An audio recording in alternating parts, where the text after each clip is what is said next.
আমার নাম সন্দীপ কুমার সাহা। আমি বালিগড়ি ১ নম্বর অঞ্চল তৃণমূল কংগ্রেসের সেক্রেটারি, সেই সাথে সমবায় সমিতির আমি ভাইস চেয়ারম্যান। দেখা গেছে যখন আন্দোলন করছে এমপিরা, যেভাবে পুলিশি হেনস্থার শিকার করতে হলো, আপনারা কীভাবে তারা করলেন এখানে আপনাদের অঞ্চলে?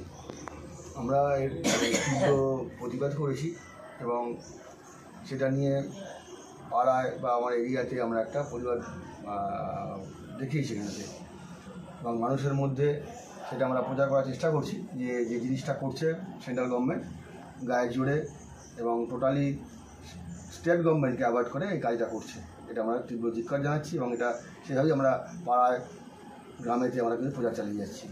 যেভাবে বাংলা ভাষা বললে বাংলাদেশি শব্দ হচ্ছে, আপনারা কি করে মানুষের পাশে গিয়ে বোঝানোর চেষ্টা করছেন?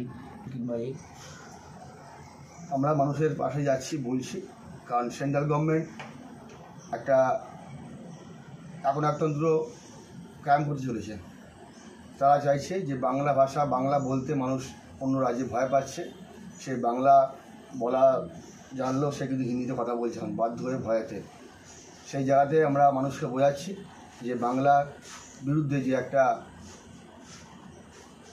বিদ্বেষ চলছে বাংলা বিরোধী, তার বিরুদ্ধে সংঘবদ্ধ আমাদেরকে রুখে দাঁড়াতে হবে এবং এর জন্য যদূর যাওয়ার দরকার আমরা কিন্তু সেই জায়গায় যাব এবং সেই জায়গাতেই আমরা পাড়ায় বিভিন্ন গ্রামেতে আমরা প্রচার চালিয়ে যাচ্ছি, তাদেরকে সংঘবদ্ধ করছি যে এই জিনিসে যেটা করছে ওরা, সেই জায়গাতে তাদের মধ্যেও আছে যারা বাইরে আছে, তাদের ফ্যামিলির লোক, তারা ওই দলকেই সাপোর্ট করছে।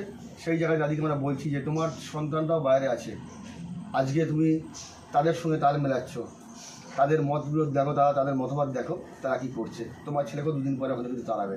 সুতরাং এখন থেকে সজাগ হও, আমাদের সঙ্গে এসো, সাথ দাও, যাতে আমরা এই বাংলা বিরোধী মানুষগুলোকে হটাতে পারি। রাজনীতি কোন পথে এগোচ্ছে আজকে? আজকে বিরোধী দলতে যেটা বলছেন তা উনি দেখান না, ওনারা তো অনেক রাজ্য, ওনার দল ডবল সরকার চলছে, তা সেই জায়গাতে ওনারা এই মা বোনেদের কত টাকা দিচ্ছে।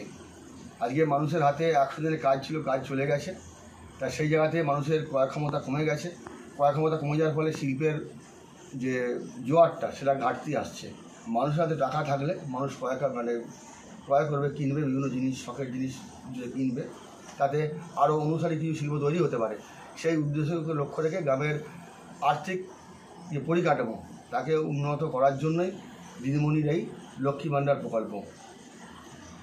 প্রধানমন্ত্রী যেখানে বলেছিলেন যে 2021-এ বাংলাটা দুর্গাপুজো কালী পুজো হতে দেয় না, কিন্তু 25-এ 2025 মা দুর্গা, কী মনে করছেন তাহলে আজকে আপনারা?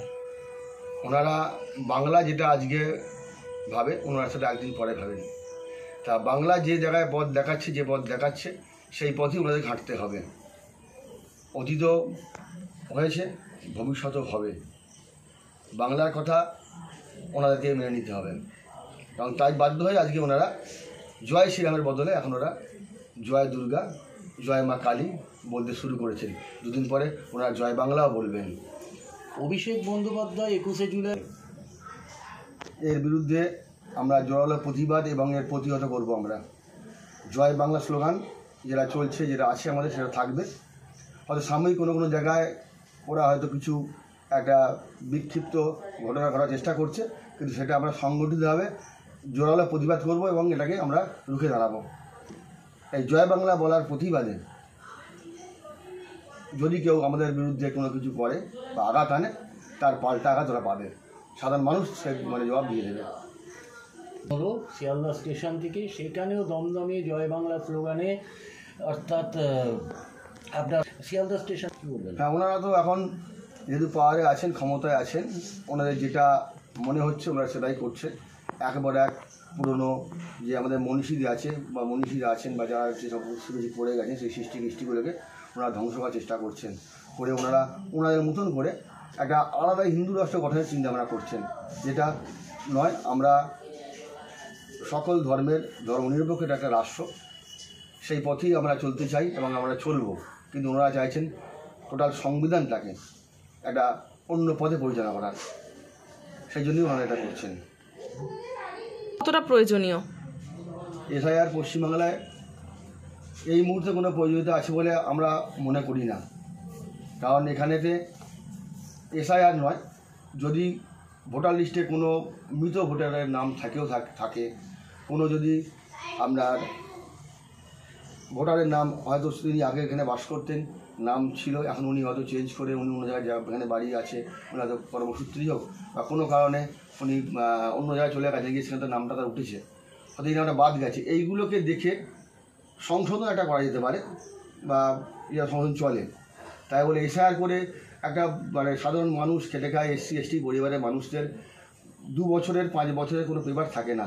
বছর অন্তে বন্যা ঝড় জল আসে, তাদের যে কাগজ টাকা পয়সা মূলধন নষ্ট হয়ে যায়। সেই মানুষটা দীর্ঘদিন 20 বছর 30 বছর একার কোনো কাগজ চাইলে দেবে কী করে? কারণ তাতে সাধারণ মানুষই বেশি অসুবিধায় পড়বে।